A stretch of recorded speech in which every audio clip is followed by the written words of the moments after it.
Hi there, and welcome to the Proxy Sale channel. My name is Andrew. In today's tutorial, I'll show you how to configure a proxy in a Postern app for Android.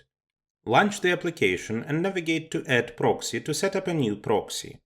Start by entering a connection name in the first field. Next, fill in the server address and server port fields with the IP and port of your proxy. Then select the protocol type from the options provided.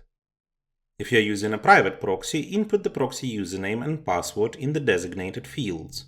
Once all the details are entered, tap on the Save button.